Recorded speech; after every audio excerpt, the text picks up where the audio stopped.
Salam sih. Iya. Assalamualaikum warahmatullahi wabarakatuh. Waalaikumsalam warahmatullahi wabarakatuh. Jumpa lagi. Kakinya Oh, iya. ya. Jumpa lagi di channel Kantor Advokat Welimintal dan Partner. Kali ini aku pengen sedikit bercerita, sekedar sharing lah ya. Ini klien kami itu dilaporkan atas dugaan tindak pidana penipuan penggelapan terkait sebuah cek kosong yang diterbitkan oleh. Seperti yang kita tahu, dalam sebuah perkara, ya kan, suatu perbuatan hukum itu tidak bisa begitu saja muncul atau secara berdiri sendiri. Pasti ada banyak faktor yang berkaitan dengan hal itu. Mensrea. Ya, lanjutkan lagi. Di kudeta. Sebelumnya. Oleh sebab apa hal itu terjadi, kan? Ternyata setelah kita tarik garis ke belakang, klien kami Klien kami. Klien kami itu membuat surat pengakuan hutang sebesar 10 miliar lah ya. Iya, disebutkan lengkap. Berapa? Jumlahnya berapa? 10 miliar 500 Rupiah. Ya, juta. 10,5 miliar kan apa itu? Ya udah 10 Ya, 10,5 miliar, ya, deal 10,5 miliar. Nah, akad dari surat pengakuan hutang itu adalah uang tersebut adalah untuk pembelian 5 bidang tanah.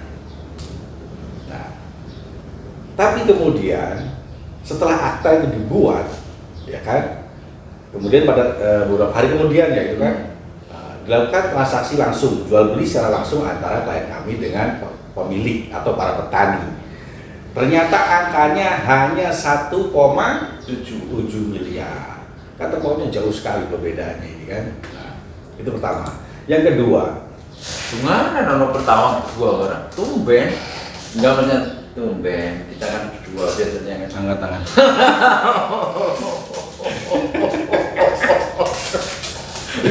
Yang kedua, dalam akta pengakuan hutang itu dinyatakan menerima secara tunai uang sebesar 10 miliar lebih itu tadi. Kan itu mustahil, ya kan? Sangat mustahil melakukan hal seperti itu. Dan klien kami pun mengatakan tidak pernah menerima uang sebesar yang disebut tadi dalam bentuk apapun, baik transfer maupun apapun lah. Satu ketika, karena klien kami itu kan merasa sudah terikat dengan terpaksa, dia melakukan pembayaran. Tuh, ini telurnya ceritanya. Dengan terpaksa, dia telah melakukan pembayaran karena merasa telah terikat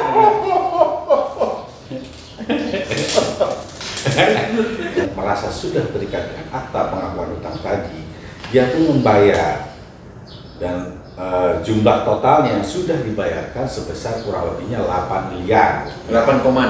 8,6. Ya, 600 juta. Banyak banget. Ya, 8 miliar. 8,6. Iya, 8,6 miliar. 8,6 miliar. Saksikanlah, dapatkan kaset dan CD-nya. Jujur.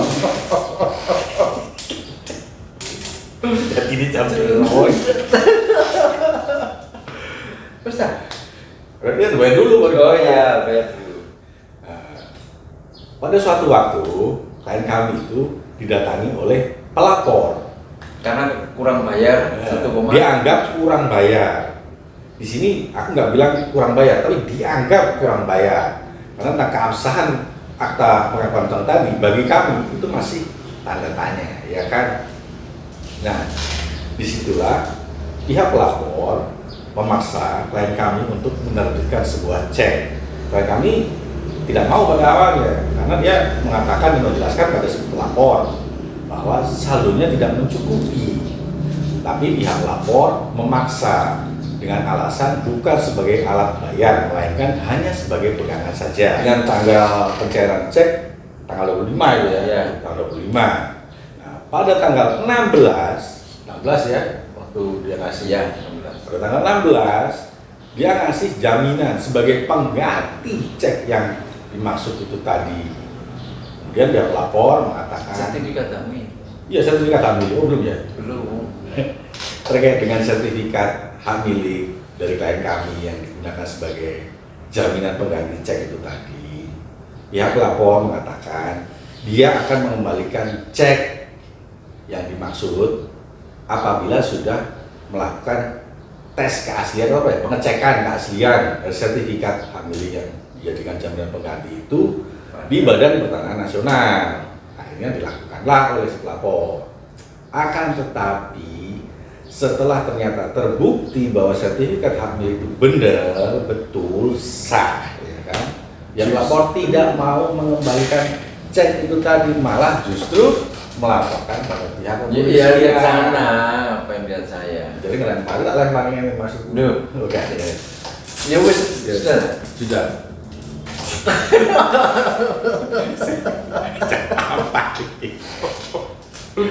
Jadi gini teman-teman ya, perlu dicermati. Ini dugaannya kan penipuan penggelapan. Tidak pidana penipuan, unsur-unsurnya barang siapa dengan sengaja melakukan tipu muslihat dengan rangkaian kebohongan dan keadaan palsu, Mengambil keuntungan untuk ya, sendiri ya, maupun orang lain ya, secara melawan hukum. melawan, ya, seperti itulah. 378 KUH pidana. Barang siapa dengan sengaja, ini berarti kita berbicara mengenai niat ya, niat seseorang, niatnya. Kita sudah melakukan pembayaran 8,6 miliar. Nilainya dari akte pengakuan hutang itu 10,5 miliar. Kemudian di satu sisi diperuntukkan untuk pembelian 5 objek tanah. Dan 5 objek tanah ini telah dilakukan jual beli secara langsung antara klien dengan pihak pemilik atau petani, 5 orang ini. Itu nilainya sebesar 1,7 sesuai dengan akte jual beli yang Hanya diterbitkan 1,7 bukan 10 penjual dengan pembeli. Terus kemudian yang perlu dicermati, cek tersebut adalah sebagai jaminan pegangan ya. Sebelum pencairan cek tersebut kan tanggal 25 ini, ya kan? Iya Pak ya? Iya. Iya enggak? Iya. Tanggal 20 ini tanggal 25. Tapi tanggal 16 itu klien kami telah memberikan jaminan pengganti berupa sertifikat hak milik yang nilainya melebihi nilai yang tertera pada cek itu tadi. ya, supaya untuk apa? Kita bisa menarik cek yang memang saldonya itu Dari tidak awal sudah mencukupi. diketahui sudah Ya. pihak tidak mencukupi. Sekarang saya tanya balik, niatnya itu niatnya itu letaknya di mana? Kan tidak ada niatnya. Iya. Dia sudah mengganti Terus kemudian sebelum tanggal jatuh tempo. Keadaan palsu yang mana ini? Harga real 1,7 dijual sebesar 10,5. Bukan dijual. Oh iya. Diminta untuk mengaku berhutang. Nah, mengaku berhutang itu tadi. 10 M sekian. Iya, sama no pinter. Tadi yang mengaku Berhasil.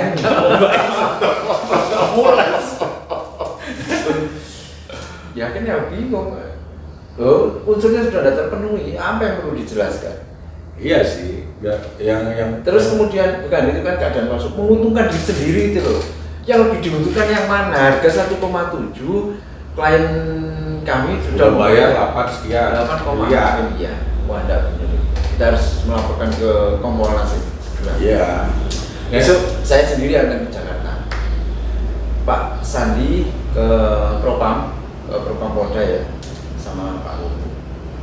Tindak pidana yang penggelapan unsur-unsurnya barang siapa dengan sengaja menguasai barang milik orang lain sebagian maupun seluruhnya, Dimana barang itu bukan hasil dari kejahatan, ya, Jadi berniat untuk memiliki, ya kan?